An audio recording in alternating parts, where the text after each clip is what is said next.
Happy Labor Day, y'all. What's up? What's up?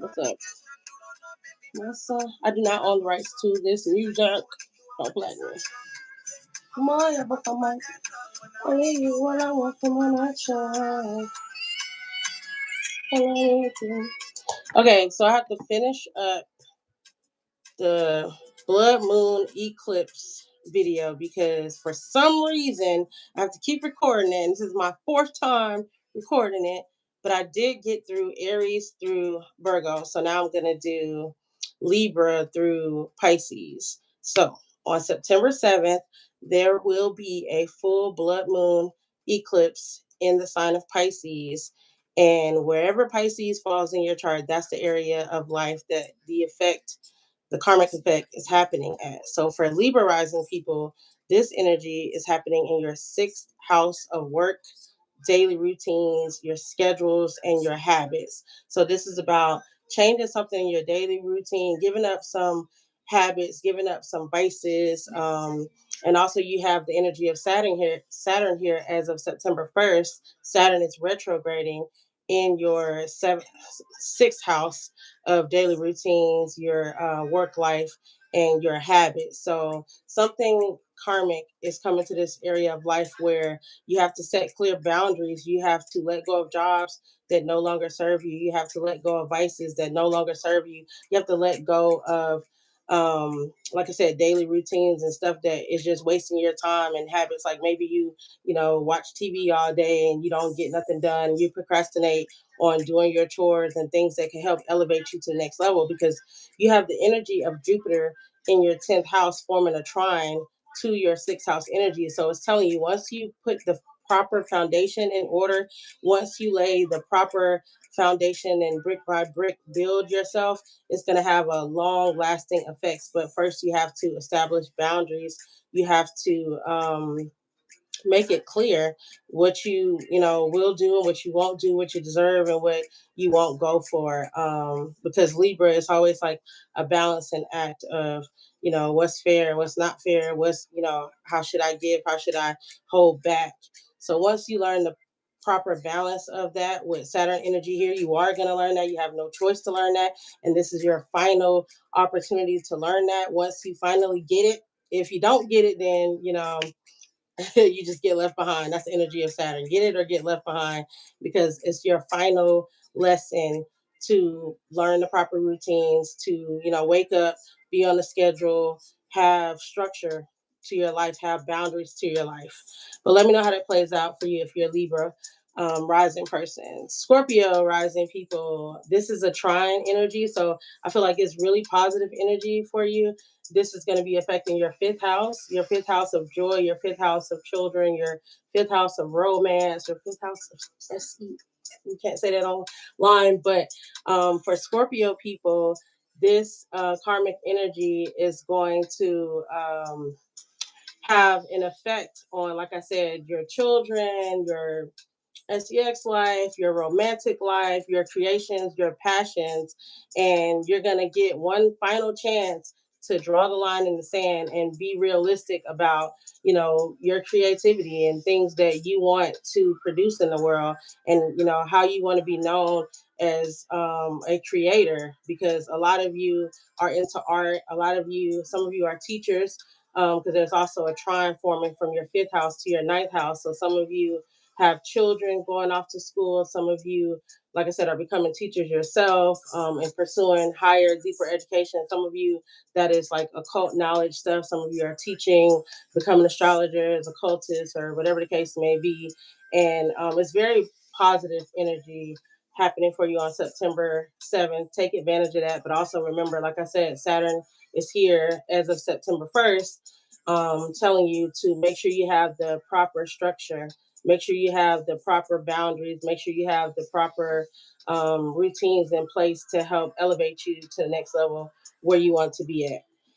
For Sagittarius rising people, September 7th, the blood moon lunar eclipse in Pisces is going to be in your fourth house. Your fourth house represents your home life.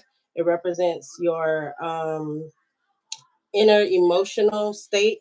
It represents your maternal lineage and your mother and your actual physical home. So there could be changes happening around your physical home, or on your mother's side of the family. There could be integration because you have Jupiter in your eighth house. The eighth house represents shared resources. So you could have someone in your maternal family moving in with you, and that causes you all to have to, come together and figure out who's going to pay for what, who's going to buy what food, and who's going to pay um, on what. Some of you have maybe someone moving out of your house, and that's causing the need for shared resource. Some of you may be paying alimony, some of you may be paying child support, some of you may be receiving alimony, child support, or some tax deductibles or insurance money, because there's a trine, like I said, from your eighth house of unearned income to your fourth house of your actual home and family. So let me know how that plays out for you, Sagittarius. Next up is Capricorn. Capricorn rising people, this energy is happening in your second house, right? No, third house. Capricorn rising, this full lunar blood eclipse is in your third house of your local communities. So some of you may be moving. Some of you may be even moving with siblings, because the third house also represents not only your local environment, it represents your siblings as well. There could be some kind of fated events happening with your siblings where y'all have to come together and, like I say, either live together or work together in some kind of way, or they could be in need of your help and you're assisting them. The third house also represents, like I said, your local environment. So there could be a lot of like renovation and changes going around in your local environment. It also represents your communication. So you could be learning a new language or teaching a new language at this time. You also have a trine in your sixth house. So, no, I'm sorry, I said sixth house. You have a trine in your seventh house. So some of you could be moving in your local environment because of a new relationship. So maybe you and a partner are integrating your lives together. So y'all move somewhere nearby. If it was far away, it would be more like ninth house or Sagittarius energy. But because it's third house, y'all might be moving right up the street from where you live now, but just moving together. But something with some one-on-one partnership. It could be a marriage, or it could just be a business opportunity. But let me know how it plays out for you, Cat Rising. Aquarius rising people, this energy of Pisces is in your second house of money. This is your money house. So it's definitely about money. Whether it's a good thing about money or a bad thing about money, it really depends on all the other aspects in your chart. But I would say for the most part, it's positive because it's forming a trine to your sixth house of work and your daily routine. So you could be finally getting paid from like a job that owe you back pay, or work that you did in the past, and you have like this karmic money blow up coming to you based on efforts that you put in before. But you also have to be careful with the lunar eclipse in your sixth house to watch out for health issues if you're somebody who has not been health conscious, and if it's certain things that you were supposed to eliminate out of your diet with the energy of Saturn being there in your sixth house, and you haven't done that, you could be reaping the negative karmic effects of this lunar eclipse. But hopefully it's not bad. So let me know how it pans out for you. Last but not least, beautiful Pisces, such as myself.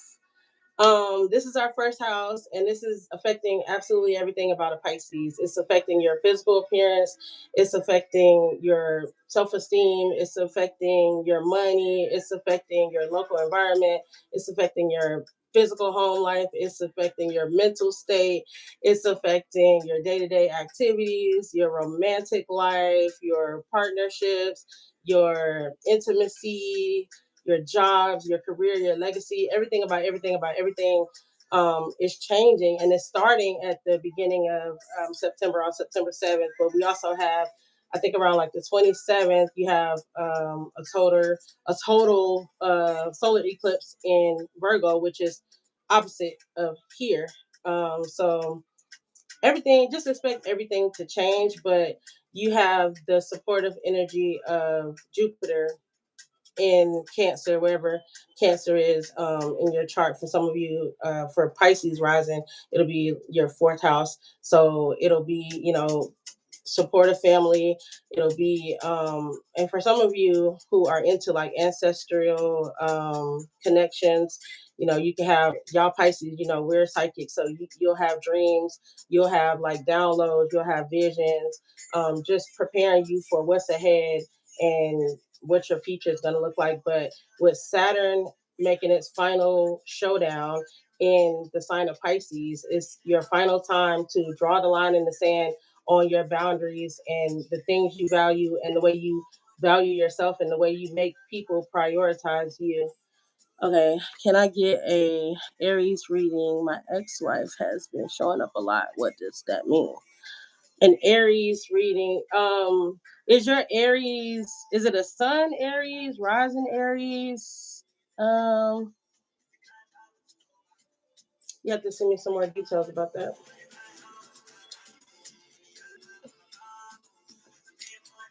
Or you wanted a tarot card reading? Let me know what you mean by that.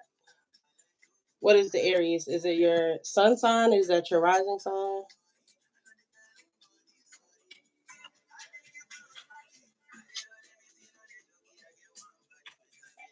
What's up? What's up, y'all? How's your Labor Day? It's almost over. We got like, hopefully y'all had a good one. Hopefully y'all had some good food. I know everybody in my neighborhood was like grilling out. What did it say? Sun sign? Your sun sign is Aries. Okay, so your sun sign isn't gonna tell me about your relationship, and as far as it being like your ex, you would have to look at more like your South Node and like your 12th house based on your rising sign. So your sun sign will tell you aspects about your job, about your father, and about male energy in your life and how you project yourself to the world. But you can't find out any information about your ex-wife or anything just based on your sun sign.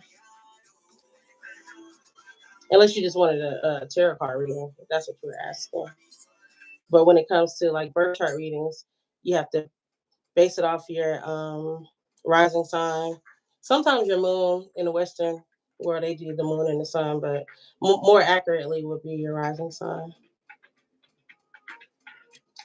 Let me drink some of my water.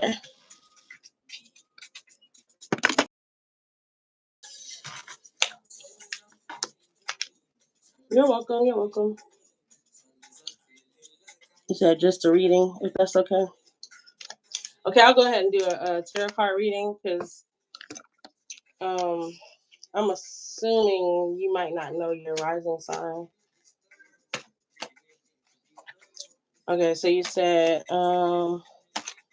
so what's the question though? What does it mean that your ex-wife has been showing up?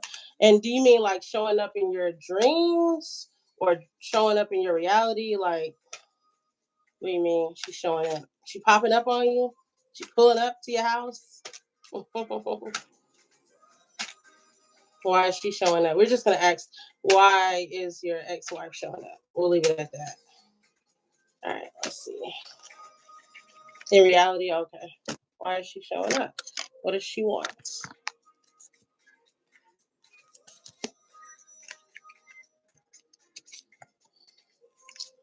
Okay, so we have the Sun card. So this is like Leo energy. This is about like abundance. This is about like success. And so she may be showing, this card could indicate is that she may be showing like I said, either she might be a sun sign person, or you said restaurants and at the club. Um, Overprotection. We have the Five of Pentacles, and we have the Seven of Cups. So this is about like maybe she's confused of something like the ending, basically, of the relationship, like clarity about if it could have been worked out or if things could have gone differently, like maybe, or maybe that's a thought you all both share, that if we would have did such and such different, it could have ended this way, or if we would have stayed together, what would have happened if we kept going and if we didn't, go our separate ways. But I just get a energy of, somebody's like reminiscing on the past and thinking about like, how things could have been and if there could have been success there had y'all not finalized the relationship. So he said maybe because of your new hot girlfriend. Well, that'll be a reason for her to reminisce on why things didn't work out. That'll definitely be a reason. Jealousy, it could definitely play a part in it. And y'all could have, unfinished business together. Who knows? But I'll stay on for like a couple of more minutes. If anybody else have any more questions, then I have to go to my Facebook channel.